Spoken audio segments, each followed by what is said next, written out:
মেয়েরা চাইলে করলাকেও মিষ্টি বানাতে পারে, সরি মিষ্টি করলা বানাতে পারে। যাই হোক, এটা দেখতে করলার মতো হলে এটা এক ধরনের পিঠা, করলা পিঠা জীবনে প্রথম বানাইছি। তো চলো চলো দেখে আসি কেমন করে বানালাম।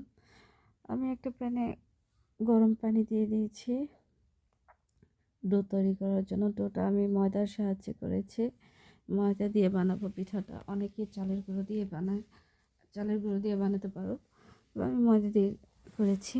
তারপরে এতে অ্যাড করেছি ফুড কালার, তারপর ময়দাগুলো দিয়ে দিচ্ছি। এখন আমি ময়দাগুলো মিক্সড করে নিয়ে একটা ডো তৈরি করে নেব।